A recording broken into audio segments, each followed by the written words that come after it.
KARS, not the movie, the Spec KARS from JoJo's Bizarre Adventures. People would say this Spec is really bad because of his damage, which I don't disagree with.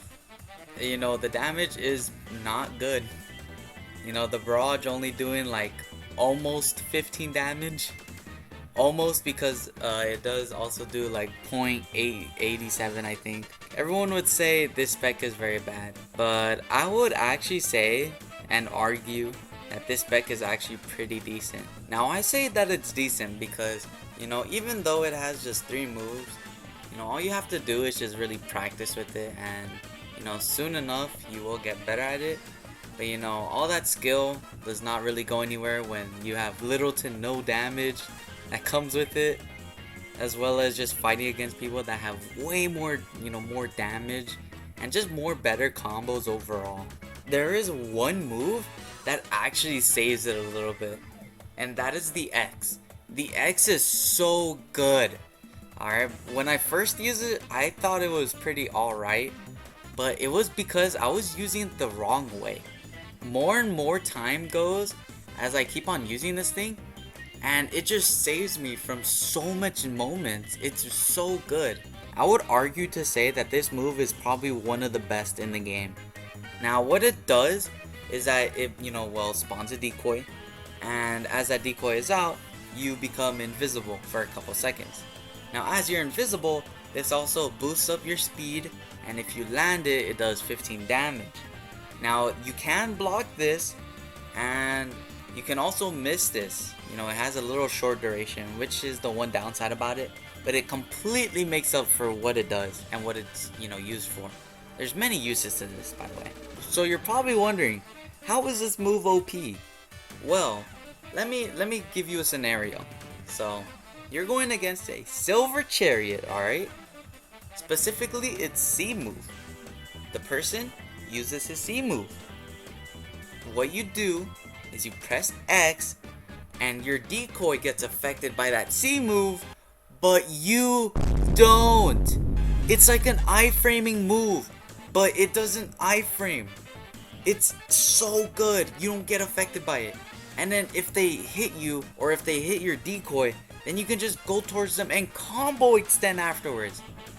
It's so good. One problem that I do have about the skill is that it, like, sometimes it's a little bit inconsistent. And what I mean by that is that when you use it, your enemy will actually like start having super armor for no reason.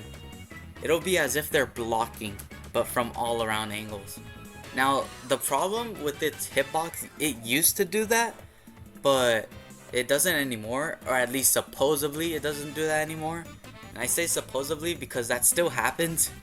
I still go into matches where that does happen, and I'm mainly in 1v1 servers, so you know, it's up to date. In my opinion, I think the X move really gets saved by this, you know, spec. I would argue to say that it is equal as King Crimson's epitaph, alright?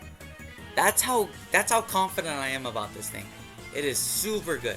There's just so much time. You can go down to like, from, you know, completely negating a move to just completely outright like making your opponent miss an ult.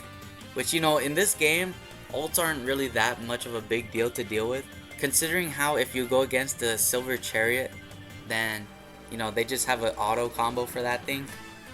But if you're going against someone that's not using silver chariot and they use something like Star Platinum, and they use their ult, and you don't really know how to time your F move correctly, then you can always just press X, and that will be equal and even punishing immediately afterwards. Which is why the move is so good.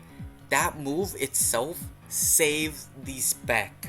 Some people predict that this spec will turn into like, you know, an ultimate life form and go into a transformation as like something like Silver Chariot or Hamon with its, you know, final Hamon. But the thing is, those things aren't like technically, you know, transformations, because with transformations it literally changes everything about it, or at least it changes something about, you know, whatever it is that it's changing. Now when you go into Silver Chariot, it only changes the damage and output of, you know, your defense. It doesn't actually change the moves or anything at all. And with Final Hamon, it just completely, you know, you get, you know, all your health back. You start to guard break with your 5th click, and it just makes you use no other move. That's not a transformation. People say this because, you know, it's KARS, an ultimate life form, so why wouldn't they? It makes complete sense why they would think that. But they have never made a Spec or Stan do that. They've never made a transformation. Which if they do that for KARS, that would be like actually pretty good. Now thinking about it, technically they have done that with passive, specifically the world. The world's passive completely changes the moves. So they've already tested out how transformations would go. So it would not be that hard. Let me just talk about the other moves. R is not that great, alright? It is a guard breaking, you know, dash move, but it's a fixed type of dash. And not only that, but it does 10 damage only. Oh my goodness, it's terrible. It's terrible.